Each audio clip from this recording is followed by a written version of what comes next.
kenapa dia dipasangkannya ada Marsina segala, itu pasti untuk membuat seakan-akan ini biasa saja dan kita mungkin jadi rikuh untuk menolaknya gitu ya. Tapi menurut saya pasti nggak pas.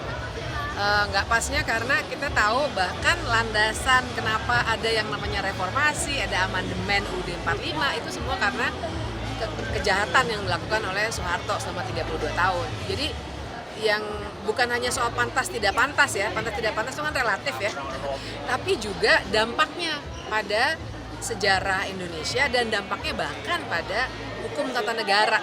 Karena artinya kita seakan-akan jadi kehilangan landasan tentang berbagai macam perbaikan institusional, lahirnya MK, masuknya pasal-pasal HAM dalam UUD 45 itu kayak nggak ada landasan historinya lagi ketika bahkan Soeharto dianggap pahlawan, bukan orang yang merusak demokrasi.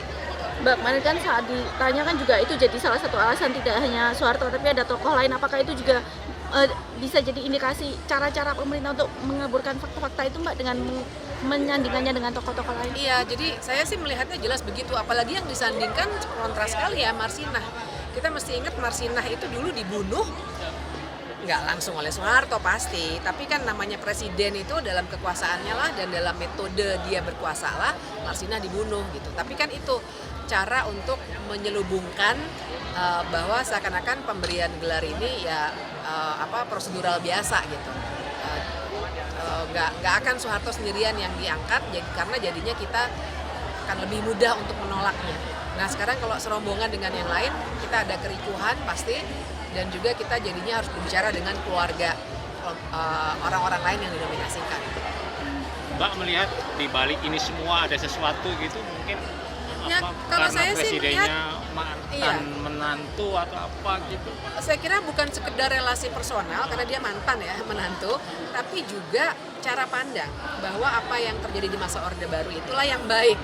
Makanya kalau teman-teman lihat kan juga udah mulai ada narasi soal kembali ke UUD 45. Saya udah lihat poster-posternya tuh di X ya, di Twitter banyak yang posting. Jadi memang demokrasi Indonesia atau kehidupan di Indonesia ingin dikembalikan ke masa lalu. Nah masa lalu tentu salah satu kuncinya adalah Soeharto. Jadi cara-cara dia berkuasa bukan sekedar relasi personalnya, tapi cara dia berkuasa itu dianggapnya baik. Mbak tadi disinggung bisa berdampak pada perubahan hukum tata negara juga.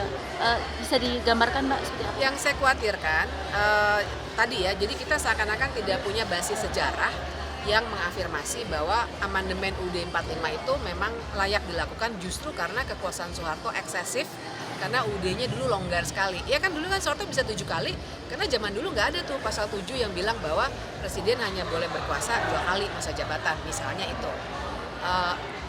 Nggak ada dulu MK, sekarang ada.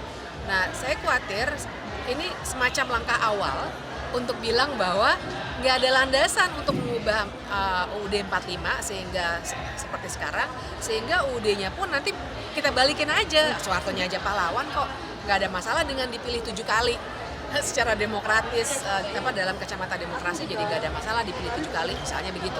Nah itu yang saya khawatirkan, jadi bukan sekedar gelarnya itu sendiri, tapi implikasinya pada sejarah Indonesia dan pada bangunan hukum tata negara dan demokrasi di Indonesia. Saya rasa sih salah satu yang harus dilakukan gitu ya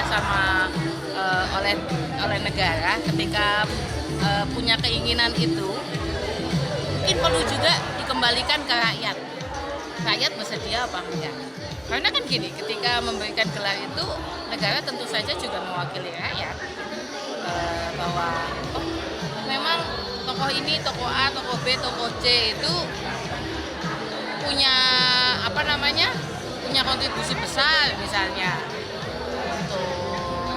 untuk masyarakat, untuk bangsa. Nah, kalau saya rasa masyarakat tuh yang berhak menentukan. Jadi harus tanya dulu ke rakyat ya? Iya dong. Jangan, karena gini, karena itu kan bukan paket ya, itu bukan paketan. Jadi misalnya gini, oh kalau jadi presiden otomatis jadi pahlawan, ya bukan gitu.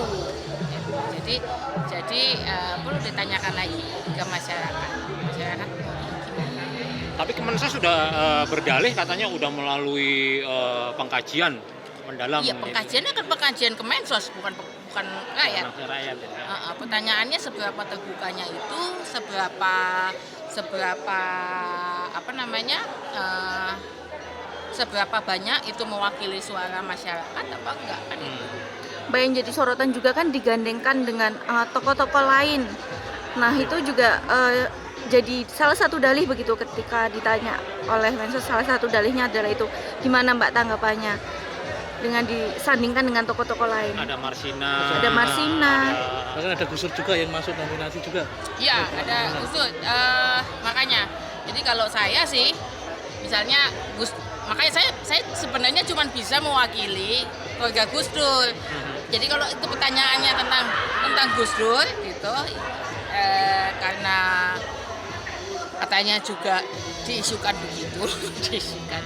Jadi ya saya hanya bisa menjawab sebenarnya kalau itu saya punya kewenangannya untuk menjawab yang itu. Ya jawaban kami sih sebenarnya gini, itu tidak bisa kemudian menjadi alasan untuk yang lain gitu. Jadi tokoh-tokoh itu harus berdiri sendiri, tidak bisa karena si A terus si B juga jadi mendapatkan gitu, si C jadi dapatin gitu. Ini kan bukan paketan, ini bukan combo gitu. Tokoh-tokoh itu berdiri sendiri, perjuangan tokoh-tokoh itu berdiri juga sendiri, jadi ya dapatnya juga sendiri. Jadi nggak bisa si tokoh satu kemudian menjadi alasan untuk tokoh yang lain kemudian dianggap juga harus mendapatkan gelar kalah. Kalau soal Gus Dur sendiri yang diusulkan juga gimana tanggapan pihak keluarga? Ya kalau saya sih biasa aja. Buat saya sih bapak saya ya pahlawan, dikasih nggak ada bedanya. Buat saya sih pahlawan aja. Dan saya rasa itu biar publik aja nanti. Makanya kalau saya sih publik nanti yang menentukan pahlawan atau bukan.